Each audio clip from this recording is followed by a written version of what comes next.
محرم کے مہینے میں کالے کپڑوں سے،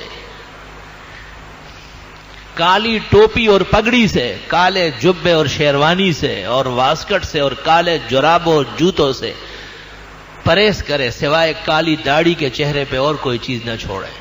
جائز ہوتا تو میں فتویٰ دیتا کہ اس پر بھی پاؤڈر لگا لو، لیکن جائز نہیں ہے۔ میرا مطلب یہ ہے کہ ماتمی اور کربلائی نظر مت آؤ، محمدی اور سنی اور پورے مسلمان نظر آ جاؤ۔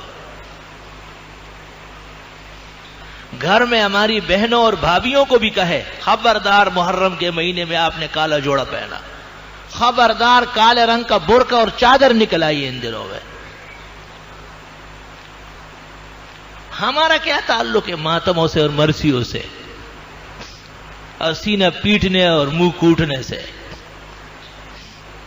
یہ تو ان لوگوں کا کام ہے جن کے لیے نبی نے کہا لیس منا، یہ میرے لوگ ہے ہی نہیں، میری امت ہی نہیں۔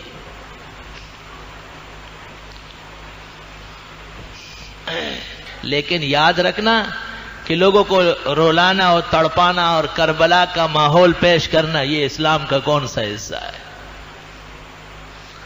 اللہ قرآن میں فرماتے کہ کم پیغمبر قتل ہوئے ہیں،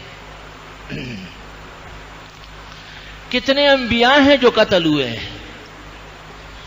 شعیب علیہ السلام، آرمینیا علیہ السلام، دانیال علیہ السلام، حزقیل علیہ السلام، زکریا علیہ السلام، یحییٰ علیہ السلام۔ ایک اندازے کے مطابق 1,24,000 میں سے 43,000 انبیاء شہید ہوئے۔ ان کا دن اور جگہ کہاں ہے؟ غلط باتوں سے پرہیز کرنا چاہیے۔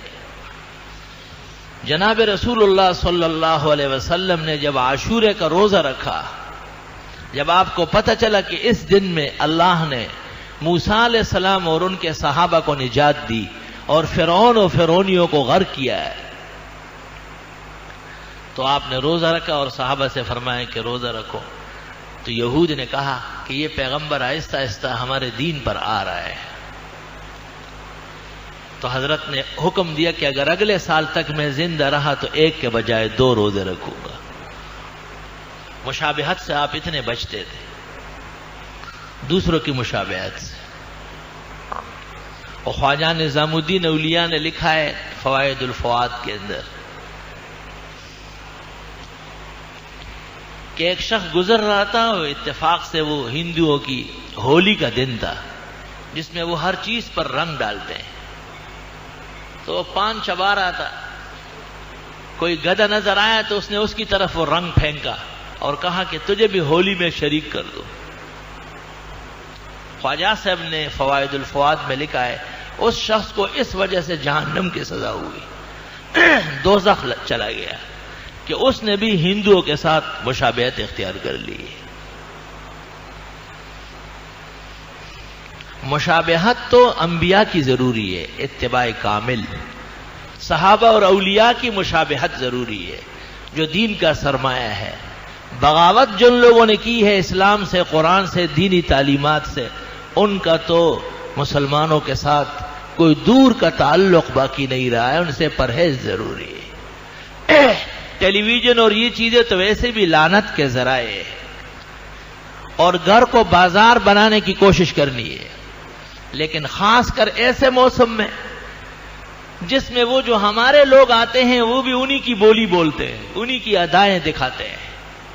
اس لیے اس مہینے میں اس قسم کے پروگراموں سے بھی بچنا غیرت ایمانیہ کا تقاضا ہے۔ بعض لوگ محرم الحرام میں شادی نہیں کرتے۔ دریافت کر لو تاریخ سے، حضرت حسین نے کربلا کے میدان میں اپنے بیٹی اور بھتیجے کا نکاح پڑھا ہے، خود پڑھا ہے۔ انہیں کیا پتا ہے کمکلوں کو؟ پورے سال میں کوئی ایسا مہینہ نہیں جس میں خوشی مناؤ، کوئی ایسا دن نہیں، ایسی گھڑی نہیں جس میں کوئی خوشی مناؤ۔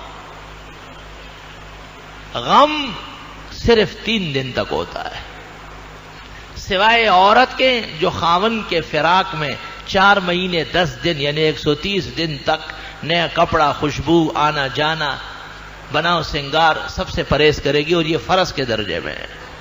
پیغمبر نے جب فرمایا کسی کو اجازت نہیں کہ 3 دن سے زیادہ سوگ منائے، آپ نے ساتھ فرمایا الا الزوجہ علی بعلہا، ہاں خاتون اپنے خاون کے 4 مہینے 10 دن تک سوگ منائے گی جب خاون مر جائے۔ اگر کوئی خاتون عدت کی پابندی نہیں کرتی تو وہ ایسا گناہگار ہے جیسے شراب پی رہی ہو اور جو سے خنزیر کا گوشت کھا رہی ہو، ایک جیسے حکم۔ یہ نہیں کہ آج بیٹی کے گھر جا رہی ہے، آج پھوپھی کے گھر۔ عدت کا مطلب یہ ہے کہ لا تخرج، گھر سے بھی نہ نکلے۔ صحت اس کو کوئی خطرہ درپیش ہو بطور معالجے اور ضرورت کے باہر جا سکتی ہے۔ جناب رسول اللہ صلی اللہ علیہ وسلم نے زندگی بھر کسی نبی اور رسول کی موت اور شہادت کا دن نہیں بنایا، حالانکہ آپ بڑا احترام کرتے تھے، ذکر کرتے تھے رحم اللہ لوط، رحم اللہ یوسف۔ لوط علیہ السلام پر خدا تعالی رحمتوں کی بارش کرے، یوسف علیہ السلام پر اللہ رحمتوں کی بارش کرے، دن ون کبھی نہیں بنایا ہے۔ اور یزید سے ان کے بارے میں زیادتی ہوئی ہے مشہور روایت اور تواریخ کے مطابق۔ یزید پر لعنت بھی جائز نہیں ہے، اس کو کافر کہنے بھی جائز نہیں ہے۔ ہاں ان سے ظلم ہوا ہے اور ان کے دور میں بدامنی ہوئی ہے، بس اتنی بات۔ ہمارے زمانے کے حکمران مسلمانوں کو پکڑ پکڑ کر کفار کے حوالے کر رہے کہ ان کو ذبح کر لو، ان کو ذبح کر لو، ان کو ذبح کر لو، اور اس پر شاباش لیتے ہیں، شکریہ اور شکرانے قبول کرتے ہیں۔ محرم کے مہینے میں کالے کپڑوں سے، کالی ٹوپی اور پگڑی سے، کالے جبے اور شیروانی سے اور واسکٹ سے اور کالے جرابوں اور جوتوں سے پرہیز کرے، سوائے کالی داڑھی کے چہرے پہ اور کوئی چیز نہ چھوڑے۔ جائز ہوتا تو میں فتویٰ دیتا کہ اس پر بھی پاؤڈر لگا لو، لیکن جائز نہیں ہے۔ میرا مطلب یہ ہے کہ ماتمی اور کربلائی نظر مت آؤ، محمدی اور سنی اور پورے مسلمان نظر آ جاؤ۔